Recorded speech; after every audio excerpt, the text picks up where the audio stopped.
but we're going to go over. This is being recorded, by the way, so anybody that missed it, we will put this up on our website, and I can send you guys the link once it's posted. So we'll go over the LTCP. We will talk about proposed modifications, and we wanted to speak with you about these alternatives to disinfection before we get too far down the road with them. We'll talk about our project milestones, and then we'll talk about upcoming stakeholder meetings that we're going to have down the road.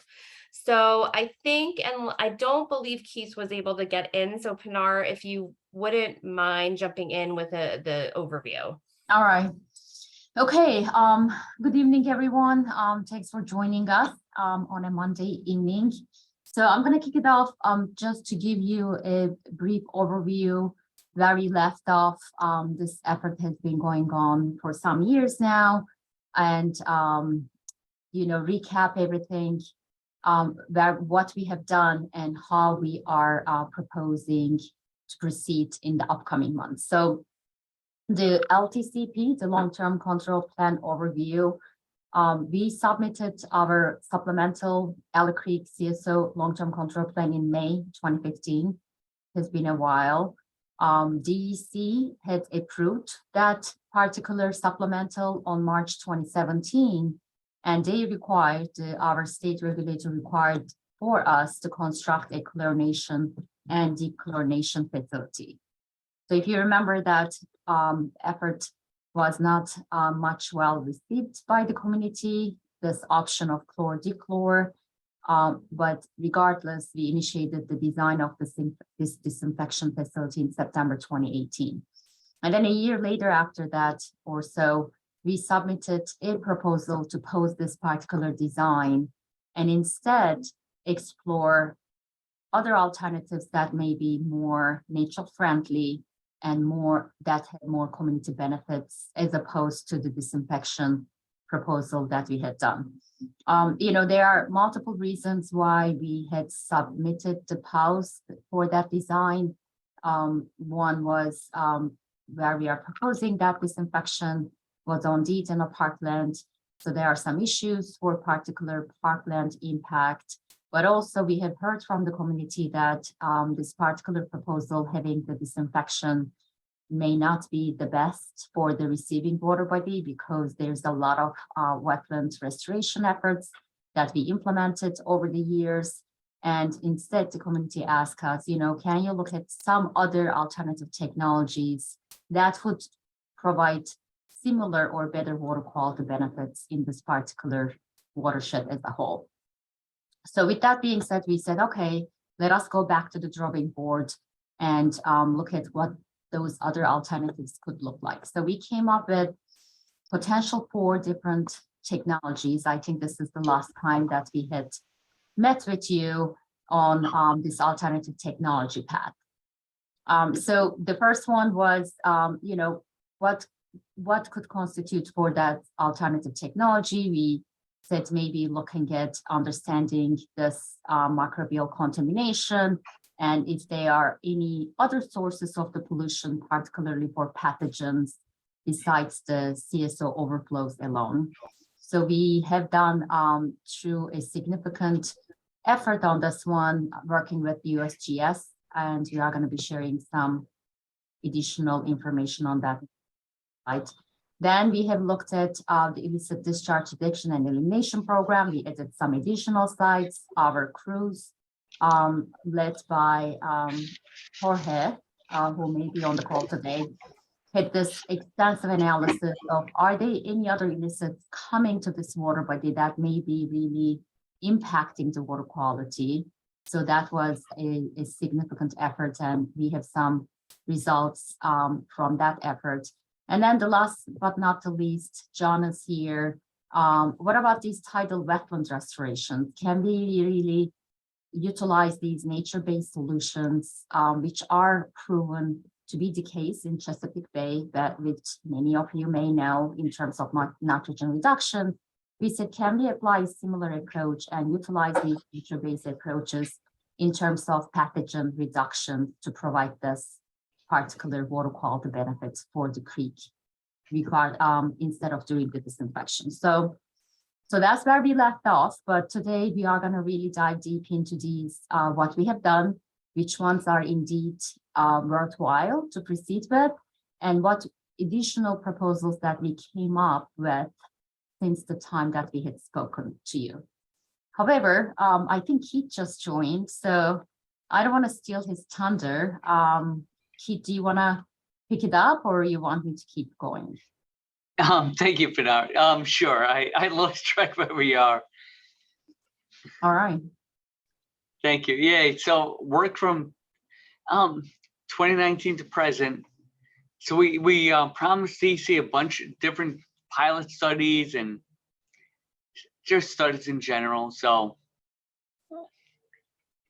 the one was a ceramic membrane filtration. So a new technology, very promising, but very difficult to operate. So we ran the pilot, great pathogen reductions, very good, but very complicated, even more so than dechlor. So very difficult to operate. There was also a filtration backwash we had to deal with that would go into the sewers. We didn't know how we'd handle it because it could clog up the sewers and all. So promising, but not full scale. So we didn't retain this alternative. Other than that, we did the, like Pinar said, the microbial source track down. So we partnered with the USGS. Had some promising results. We found some Oakland Lake, no human sources. Some of the outfalls, we did find some. We tracked them down. We did abate those sources. Next was the expanded illicit discharge detection and elimination program. The MST did inform us on this. It did help us track down things. So we followed that. We also did some thermal imaging using the drones. We had so we repaired one leaking sanitary sewer at TI 008. We issued 17 commission orders to remove illicit connections in anything contributing to Alley Creek and Little Neck Bay. And there's future plans. We're working with Bureau of Sewer and Operations to do a CCTV of TI 24. So that stuff's moving forward.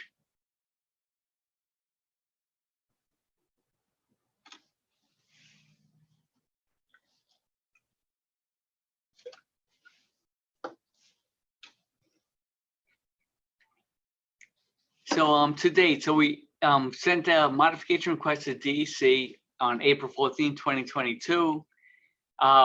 It's really just looking, we didn't want to proceed with disinfection. We put it on hold. We wanted to look more ecological solutions like we discussed and discuss further. So what it called for, we couldn't eliminate disinfection altogether. So we had the dates there with, but we put it on hold and we asked for a deferral to notice to proceed to construction in March 2027, completion 2029, to pursue these other options, mainly the wetlands and the Oakland Lake daylighting.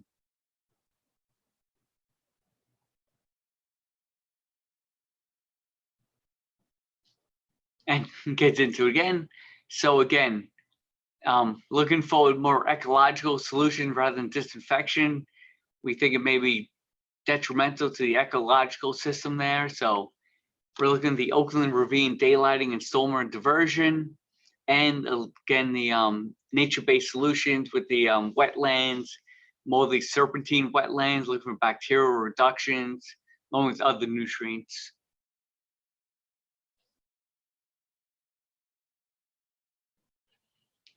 So part of the Oakland Ravine daylighting study. So what it is right now, if you can see the whole outlined area, these are mainly separate sewer areas that are currently diverted into a large combined sewer that goes down Springfield Boulevard, and they go to the Alley Creek retention facility. This was part of a CSO consent order previously back in 2007. It was also part of a flood mitigation solution. So that's where they go now. What we're looking at now is taking a lot of those storm sewers, seeing what's viable. Instead of going to that combined sewer that goes to the Alley Creek retention facility, we want to divert that flow into the Oakland Ravine, Oakland Lake, and then daylight it into Alley Creek itself. So we won't get into details. Right now, we're estimating about a 90 million gallon per year reduction in CSO overflows, a lot of other benefits, additional flood mitigation. So it's something we're just looking at now, see it's really viable, but that's the area we're looking at. And if I may just briefly chime in, Keith, I think Jamie and others from the Parks Department are on the call, and many of you who are living in this particular community know that this Oakland Ravine daylighting has been going back pretty far back in terms of, many different plans have picked it up, encouraged the city to look at this ravine daylighting. There used to be a ravine flowing to the lake. However, due to the sewer build out, that water is no longer freely flowing at that upper portion of the watershed anymore. So, I call it the sister of the Tibbetts Brook daylighting. I think many of you have heard that project that we are currently designing in Bronx, but this is a pretty particular opportunity for the city to look into, rather than disinfecting at the end of the outfall. Can we or should we look at these kind of nature-based solutions and bring not only the historical daylighted ravine back to itself today, but also bring some additional community benefits around the lake while we are doing that. For example, John is going to talk about, if you are a park goer in this particular parkland, the path around the lake is constantly flooded. And there are many different reasons, either from the lake or the water running off from the adjacent watershed. But by bringing this daylighting, we are also going to look at that. What are some other additional community benefits, either within the lake or around the lake, that we can improve and bring that holistic project together that helps the CSO reduction, but also has many benefits for the community itself.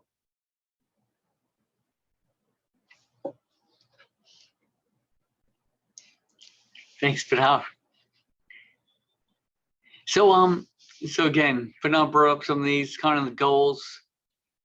The first goal for DC is reducing CSO overflows. Like we estimate, again, we know what's viable, but if we separate all that area, it could be up to 90 million gallons or so per year of CSO reduction in Alley Creek. But again, we have a lot of ancillary benefits. So we're looking at daylighting, just like Pinar said, reduce some flooding. And again, even the paths there's some clogged outfalls. There's different low-lying areas we would like to raise. So we're looking to improve the Oakland Lake itself to park around it. Again, some of the other things, the slopes and all would send flow there, make it a little more receptacle to the flows coming down, like we would separate some of the sewers, remove some of the invasive species, and John McLaughlin can get into more details. Optimize the hydrology. Again, we talked about the flooding and all, particularly down the ravine. It goes over the path that floods. We would probably open that up, try to do a bridge or something elevated, and really open up that ravine. And again, restoring natural areas. So besides the flood mitigation, CSO reduction, trying to improve the area around it. And again, it leads into cloudburst studies and all this gets into flood mitigation in the future. So we want to make everything natural as possible and really help things out in the future.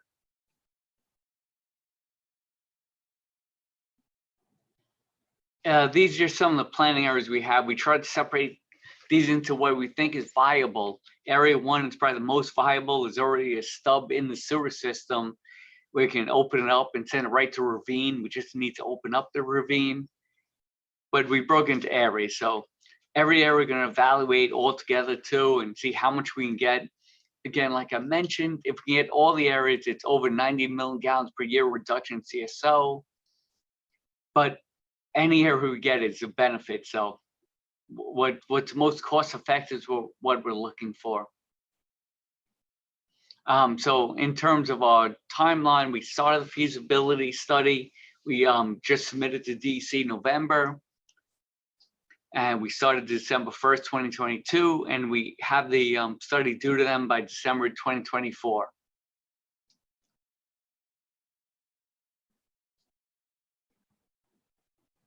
And John's going to get some of this. This is just existing conditions.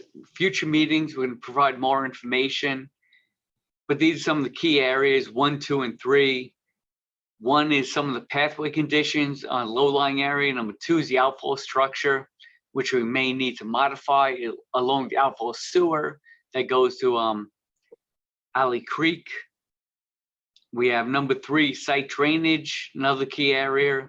4 and 5 is invasive vegetation, algae blooms, and inflow from the ravine. It could be another key area, maybe a boardwalk or elevated bridge in the future. But John's gonna get into some of these details. But yeah, we did many walkthroughs, just tried to identify, walked with the Parks Department. So we tried to discuss with them future things we think may be viable, but a lot of it is raising up the grade line in certain areas. And like I said, boardwalks or bridges in some areas and modifying the outflow structure just to accept the additional flow without detrimental impacting the lake itself.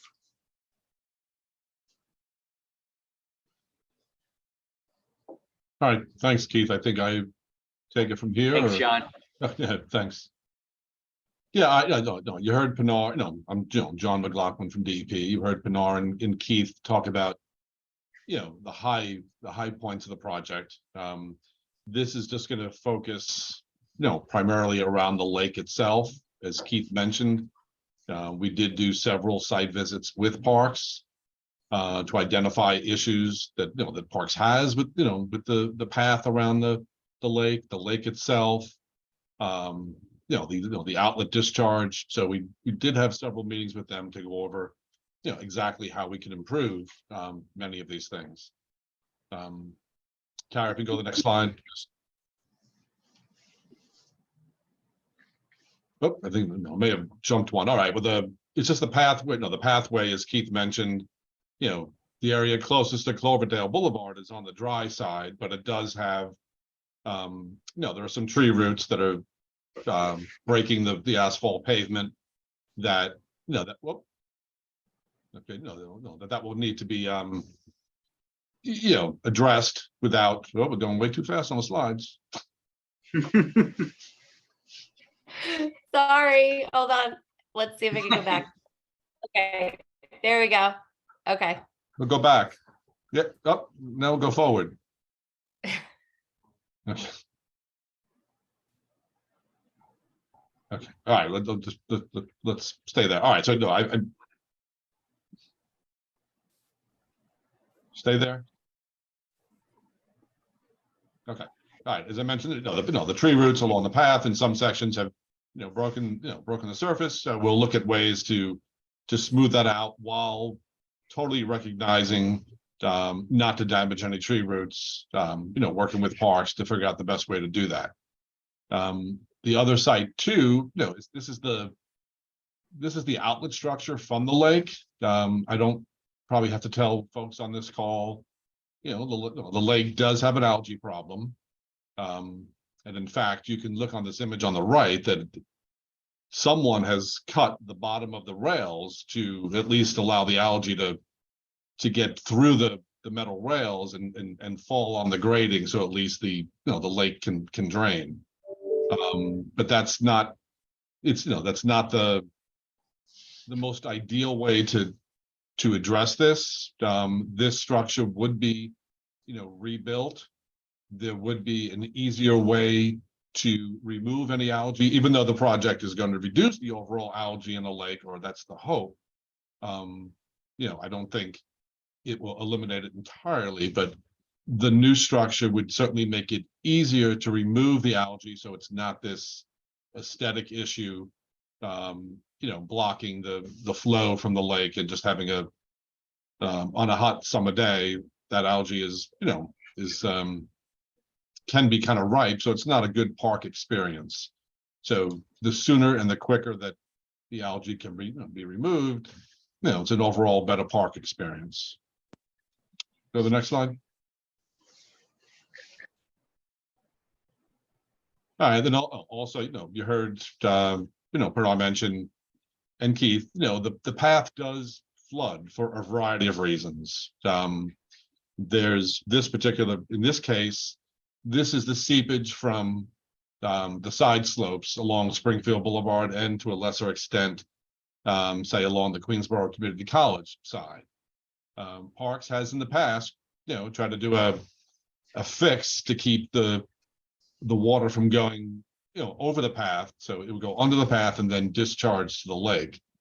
So here, it's either devising a better mousetrap in terms of the drainage, or some raised pathway that, we know we can't stop the seepage coming from the hillsides, but at least you can walk on the path. It could be raised, could be a boardwalk, with slats, not a raised asphalt, but a raised boardwalk platform, just so that you can walk around the park and not have to worry about, the path becomes impassable because it's wet.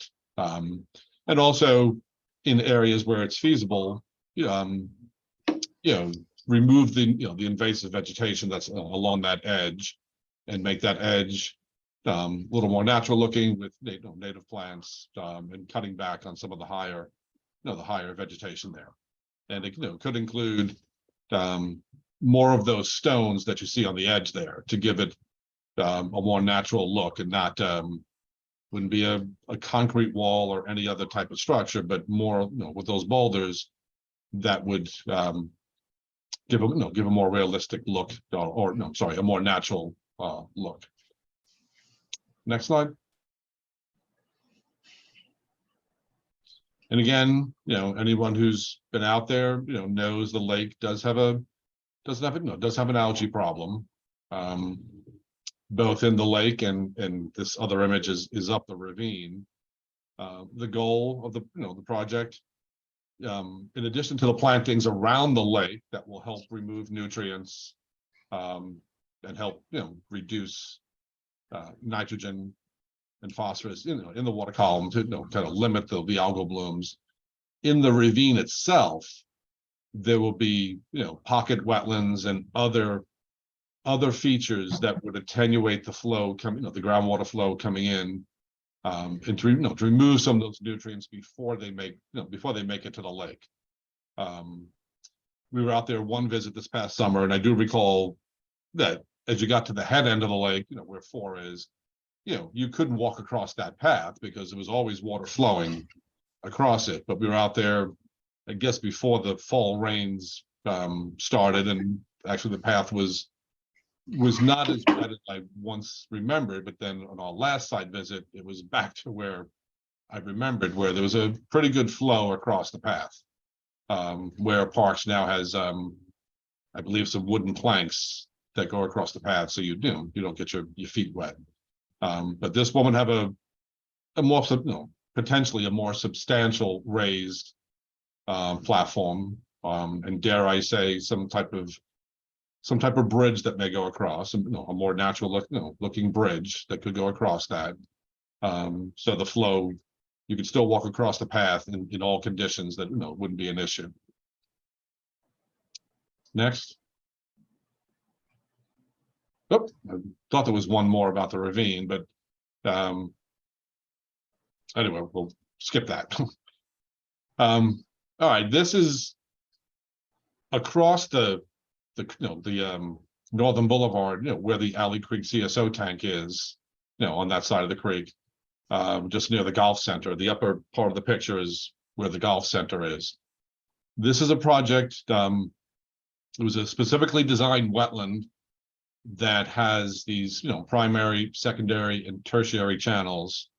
Because current research is indicating that the more channelization as the tide comes in and goes out for that matter, the first 10 meters on either side of the channel sees a substantial reduction in pathogens.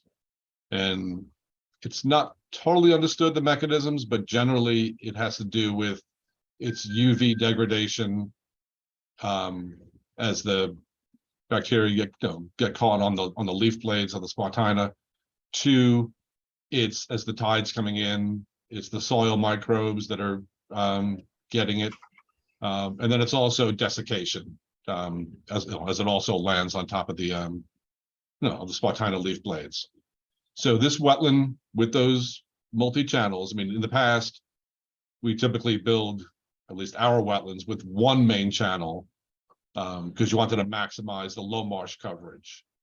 So you make one channel like this channel on the left-hand side of the image. We would make that one channel like we did on the other side of the creek and just have like a 10-to-1 slope towards the upland where that would tend to flood, and you just do it that way. That's totally appropriate. There's no right or wrong way to do this. It's just this is more typical of what a wetland system would actually have with these different, channels and fingers that are going in, going into, from larger to smaller channels.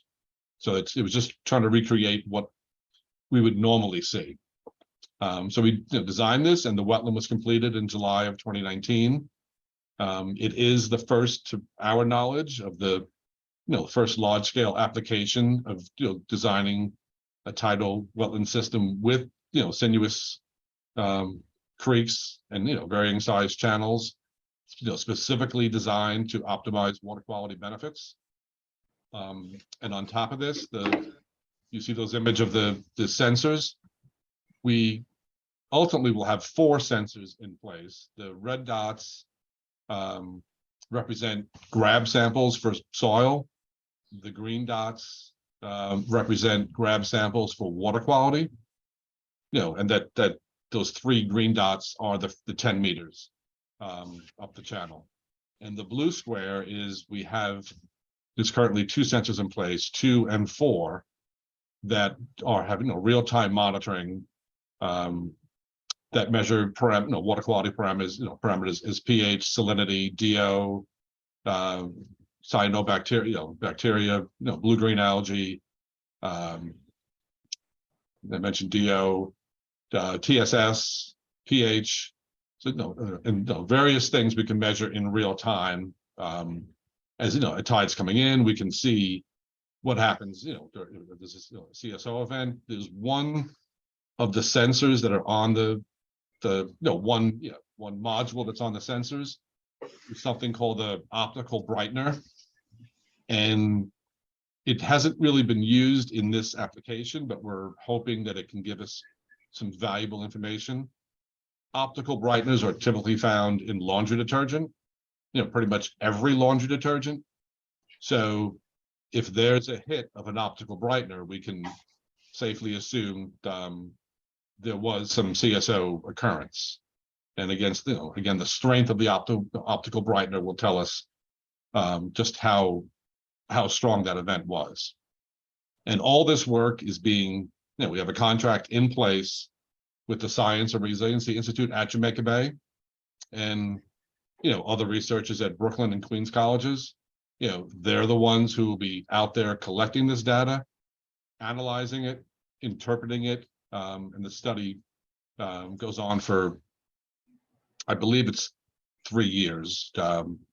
Once the actual real data collection begins next July. Right now, we kind of have the sensors in, trying to figure out, calibration, the noise, and other tweaks within the system. So as I mentioned, the monitoring starts in July of 23. We're required to submit an interim progress report to the state by February of 24. So that would be the, one season's worth of data. And then a final report in February 25. So I guess it's 2 years of data collection. So it'd be two full seasons, 23 and 24, collecting that information with the grab samples and the sensors. The grab samples over that period will take roughly, it's somewhere around 1,800 different samples for E. coli and Entero, and other water quality parameter samples to see how the sensors correlate with those grab samples. If those sensors can really be a proxy for those things, to a large degree. We did a literature review on this, so specifically for tidal wetlands. The literature database is very strong for freshwater wetlands, and that's probably for good reason. Typically, a freshwater system is one way. Water's flowing, into the system and then out. So it's very easy to monitor and sample. In a tidal system, it's not that easy. It's going up, down, sideways, in, out, and changing every 6 hours. So it's a little different. But there are other locales that have looked at this. There's several in California. There's several in Europe. It's emerging. The database is not very large, but there's enough there that to show that it has tremendous promise. And we did submit that literature review to the state this past November. It's currently still under their review.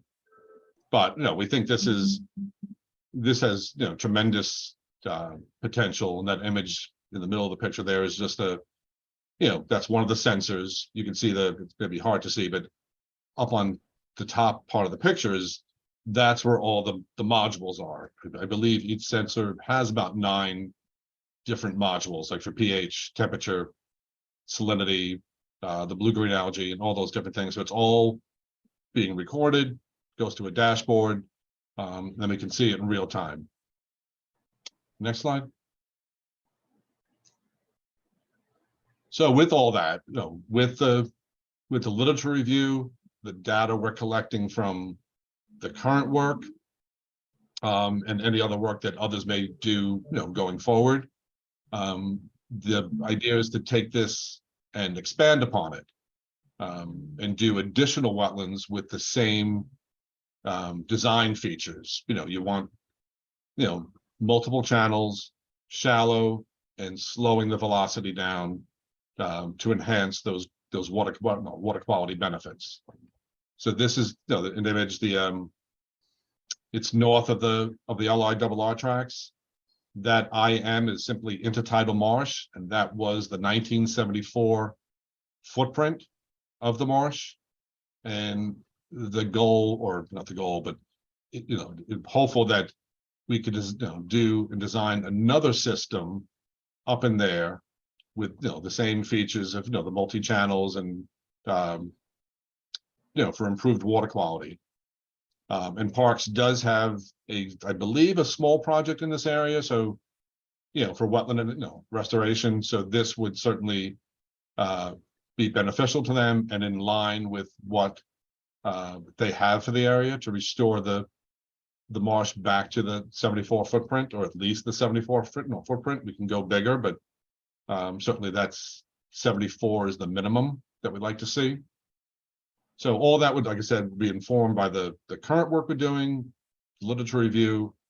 And we think this is a much better approach than using disinfection, which has multiple ecological detriments that I'm sure everybody on this call knows what they are. So, using a nature-based feature not only provides the water quality benefits, but also puts the habitat back, creates fisheries, creates numerous other ecological benefits that chlor or dechlor would not necessarily provide.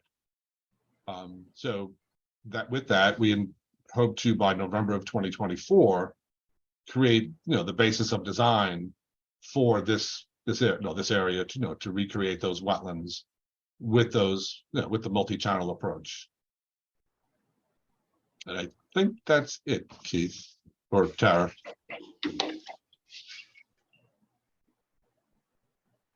Okay, so thank you so much, John. So next up, we just wanted to give you a little bit of a sense of the stakeholder engagement schedule. We do have a little bit of a lag between when our submissions are due, when lit review comes back, when all of that happens. So the next meeting we're planning, fall 2023, and we'll have more to say, and we'll have more information for you on the lit review and the monitoring and our feasibility study. And then we're looking to have something again the following winter, another progress update on how the project's going and all of that. So there will be a little bit of a lag, but we'll still be in contact with you all. So and we'll be doing outreach, I'm sure, in between to let you know if there's anything happening.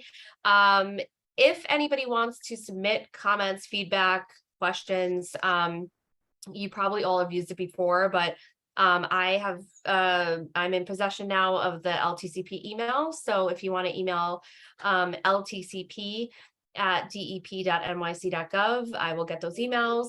So if you want to send us anything, if you have any questions in the interim, feel free to shoot us an email that way. And I can, you all have my contact information as well. So feel free to reach out to me at any time. And so I think unless Keith or Pinar or John has anything else to say, if anybody has any questions, if you want to unmute yourself, feel free. We're happy to answer any questions you might have.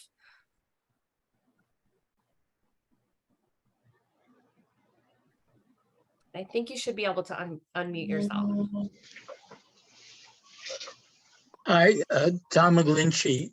Can I ask, please, about the water flow going into the ravine? What's being described as daylighting, it would be in part street water. How is the street water to be cleaned up before it hits the lake? Yeah, we can take that.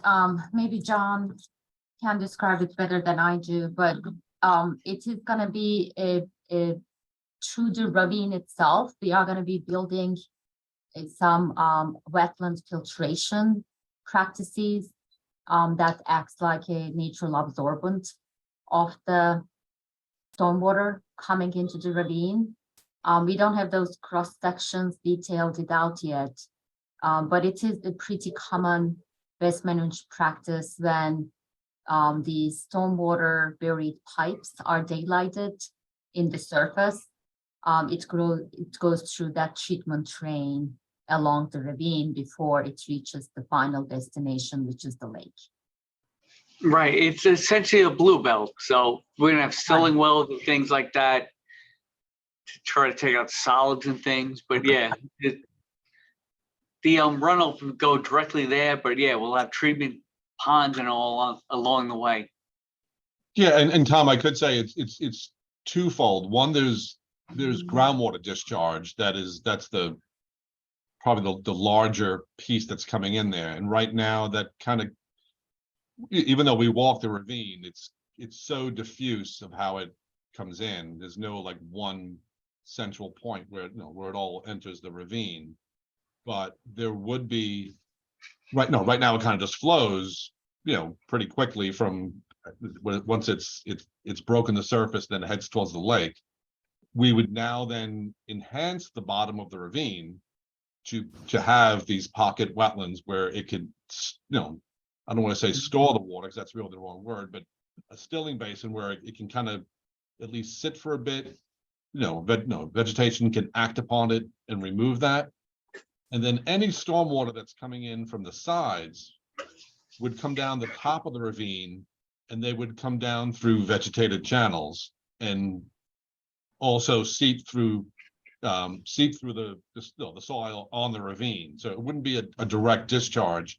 There would be, substantial attenuation of that water, going down these vegetated channels and through the soil before it even reaches the lake. So it's far more treatment than what currently comes out of the groundwater, and any street runoff that makes it in there. So we expect this. to- Yeah, and also, John, to add to that, hoping like the increased flow through it will reduce the detention time, help wash out the algae and things. So we're hoping eutrophication will be a little less.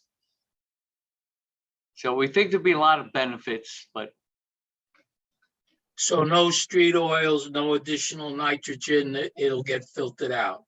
Are There- you also there will working be with, some, of course, but we'll try to treat most of it and we'll try to wash out. Someone goes there already, like we have the catch basins, we're gonna try to catch what we can and so I'm assuming that your assumption is that this will enhance the quality of the water in the lake rather than detract from it. that's what we're thinking. Okay, I'm hoping too. Me too. I often hope to have a little bit more than hope, but nonetheless, I'll go with that for now. Yeah, What I mean, about- I just want to chime in. I don't think this is a hope because we have done a very similar Blue Belt efforts on Staten Island itself and collected many, many years of water quality data to look at, are they indeed, producing the pollutants or the sink of the pollutants? And they are those Blue Belt systems, which is very much looking what we are contemplating here is indeed gonna based on those principles. So honestly, we are not like doing a scientific experiment here. We are bringing what we have done on Staten Island and bringing that the same concept in Queens itself by daylighting. All right, Yeah. So I think, John, I mean, maybe the best way to proceed with that, to show you some of those results from our Blue Belt team, which we have, we've been monitoring those POCs, the pollutant of concerns over the years. And we have seen reduction of the TSS, the nitrogen, particularly, and phosphorus in this lake. But, and also we would like you to take to a field trip, because this lake and many of those staff from the Parks Department knows that is indeed have those algal blooms currently going on, because there is not a filtration coming. It's the direct runoff from the adjacent Queens Community College and from the adjacent Springfield Boulevard coming on now without any of that treatment train. So the lake has been receiving a lot of runoff without treatment, and you see at times the lake is covered with the algae, which I think one of the slides that you showed, Keith, has that accumulation of that filamentous algae at the Lake Weir, which many community members we have met, they said they voluntarily are actually helping to clean out those algal blooms at times. So the scientific principles for this project is really, can we, rather than now that allowing that runoff directly going into the lake, can we direct that runoff to a ravine itself that has an extensive detention capacity before that water reaches to the lake? So that's a very much an engineering design, and it's proven elsewhere. So some of that information, I think that you're suggesting will provide comfort if I can have access to that and be able to share that with other local concerned folks. I think that would help you as well as help them understand. But Absolutely. are you also working closely with the college? Because there's an awful lot of runoff coming from the college at this point that is directed to the lake without being channeled in any way. Yeah, we do work with the college. We have observed that erosion coming from the parking lot, that direct runoff to the lake. And what we were told by the college is they indeed took care of that now. You still see the remnants of that direct runoff, but now they did an internal drainage within the college itself that they no longer allowing that direct drainage runoff to the lake. I think, John, you have been talking to few people from Queens College as well. So please chime in. Yeah, I mean, when Mike Fellow worked for Parks, Mike and I walked this area frequently, and yeah, he did point out to me, these legacy erosion gullies that primarily came from the college, but as Bernard mentioned, the college has kind of fixed their parking lot and put in drainage. However, I don't know the street that is, up from the college, but there would appear to be, some private drainage channels that are not part of the city's system that go back towards the ravine.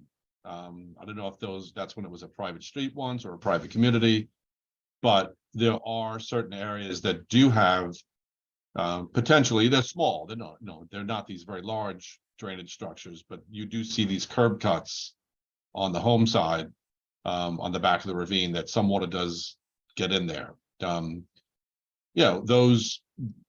the college one, I think if there are some remnants that haven't been fixed, we can certainly address that.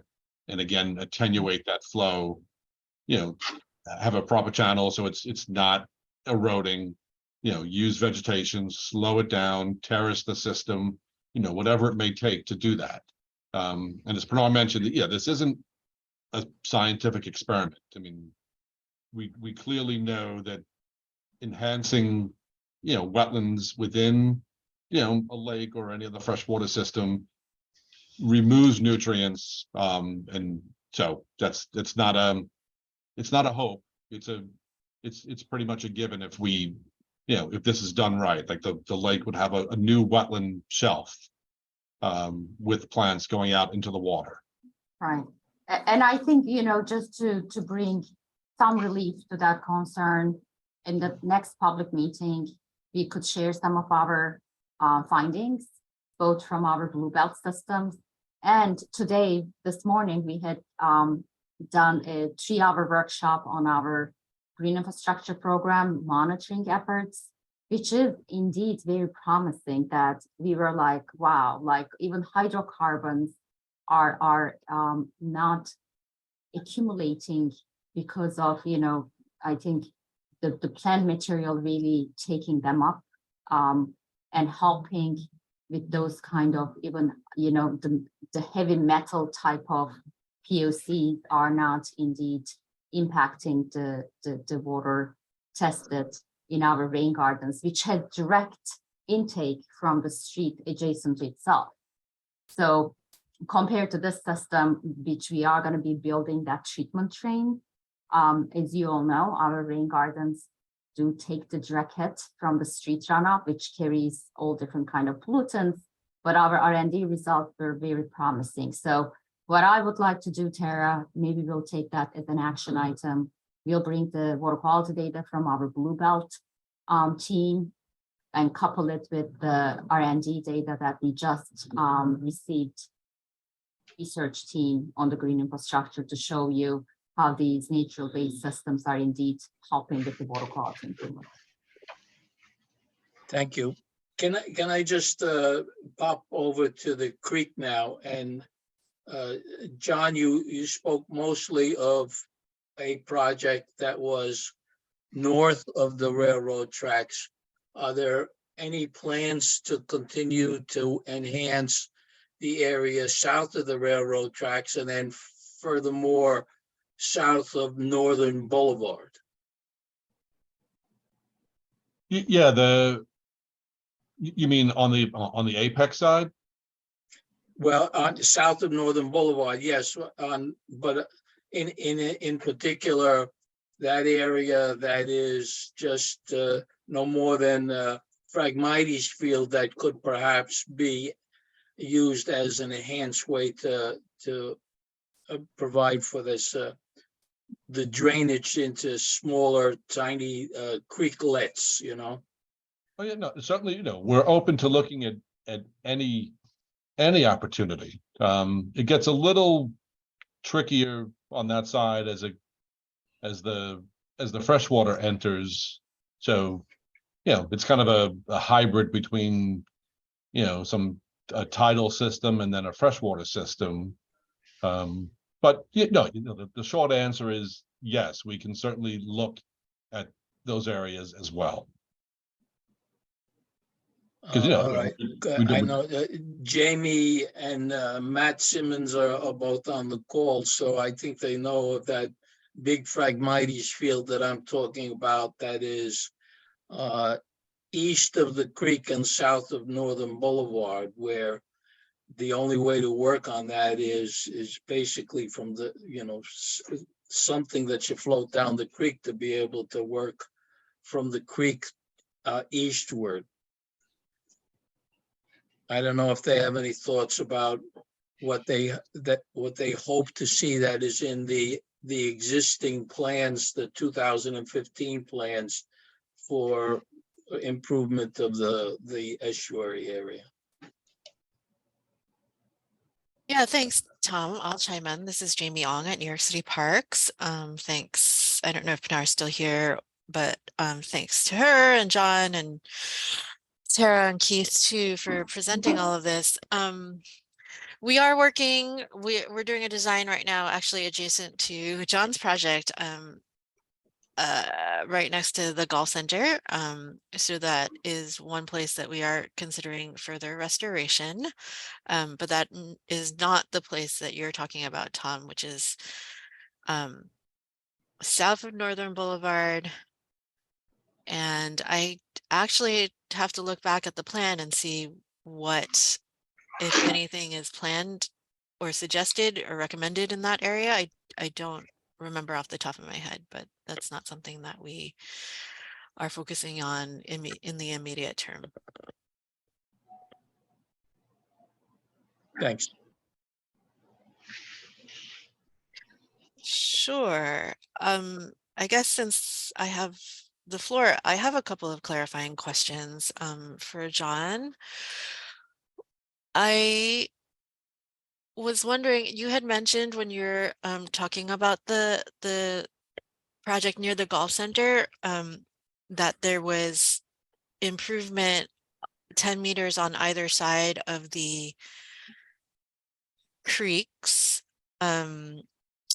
the tertiary and secondary and primary channels. And then you went into more details about, I guess, a more detailed monitoring program. I guess I didn't fully understand the flow events there. It sounds like you had already done some monitoring and then you're going to be doing more monitoring. Yeah, Jimmy. Yeah, there's Okay. Tara, can you go back to that slide that has it? The wetland?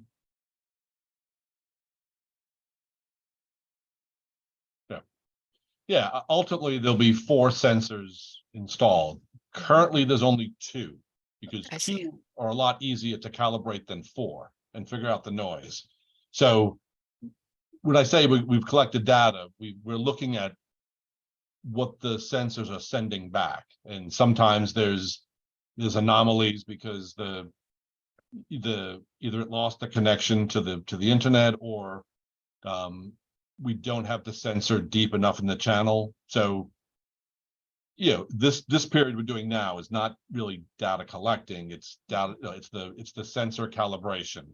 But beginning in July of next year, then that is when it's the full-blown monitoring. So in addition to these sensors at those dots, the red and green dots, we'll be taking grab samples on incoming tides and outgoing tides. And looking, for pathogens, E. coli and Entero, and among other things. We'll also look at other water quality parameters, but it's looking at those samples as the tide is coming in, like for those green dots. Take a sample. I don't know the interval off the top of my head as the tide is coming in, but take those samples at all those locations. They're sent to the lab. They're analyzed, and then the hope is there a correlation between those grab samples and what the sensors are sending back? Such as, is there a drop in DO, or we see a big change in salinity, which would indicate a larger freshwater input, i.e. potentially a CSO event. So yeah, it's it's multi-pronged, monitoring, but the majority of the data will be the grab samples. And like I said, there's over the 2-year period, we'll be taking, 1,800 different grab samples for water and sediment. I believe could be 3 times a month between May and October, and then once a month from November through March. So we're always collecting data throughout all the seasons, and we'll clearly see there's in the winter, without the wetland vegetation being present, there's likely going to be a different results than one would see when the marsh is in full growth. Mhm. So, and then also the state, if you've been out there many times, there's a groundwater discharge in multiple places, but there's a primary one, right on the right hand side there, that bluish purple dot.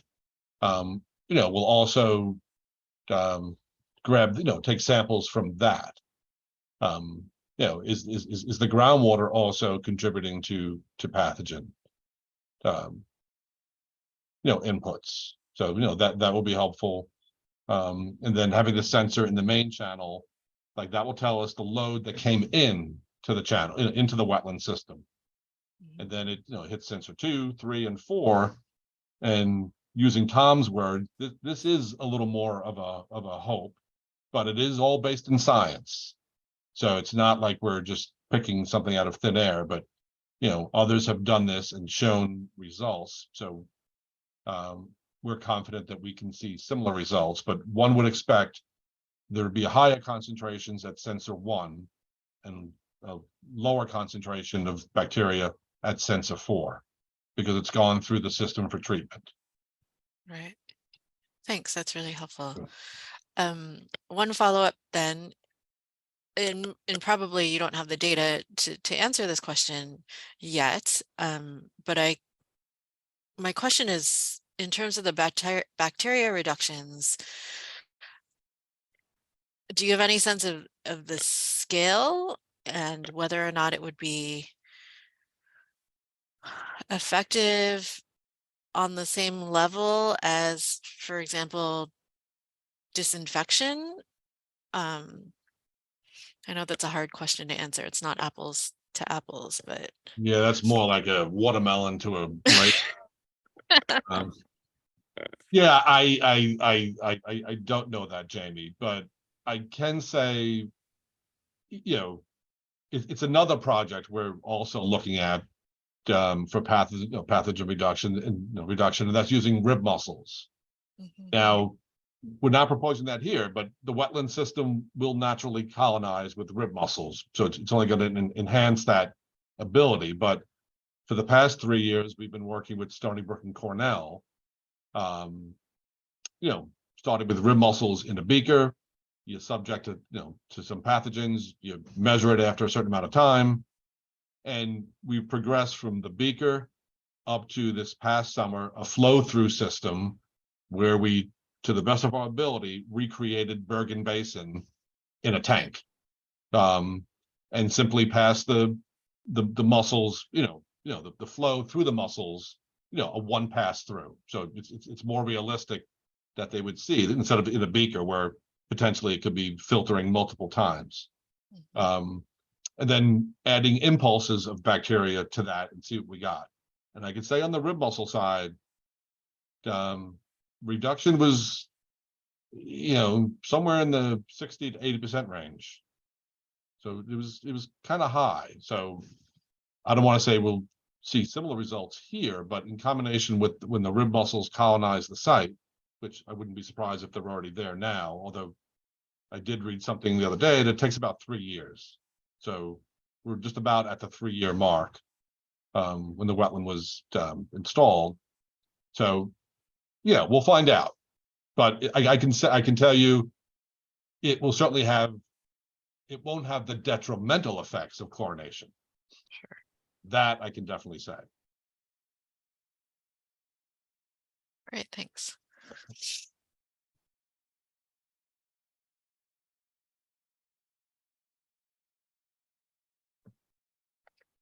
any other questions before we let everybody go? I just want to let you know, this is a lot more hopeful than the chlorination, dechlorination process that was initially described. So I'm happy to carry as much positive detail as to back to folks that I can. And as some note of interest, community interest, Senator Lou's office is on the call. I had invited Swim Coalition to also take part, but they are just reorganizing, so that may explain why they're not on. But I think there's strong interest in this project. Yeah, and Tom, we took you out there. I don't know if it was, well, I guess it was during COVID. Could have been 2 years ago. No, Matt Simmons and I believe Mike Feller was there as well. So yeah, it's we think this is a far better approach. Yep. I just need information in hand, Right, understood. So what we can do, I can send you any information that we need to follow up on. I'll send out some action items to our folks here. And then, like I said, feel free to email me at any time, or you can go through the LTCP email. We'll be posting this on our website, and I'll send around a link once that's posted. So if nobody else has anything else to add, I guess we can all go our separate ways. But thank you so much to everybody for joining, and thank you to everybody who presented today. Thank you. And Thank thanks you for being all. the MC, Tara. Yeah, thanks so much.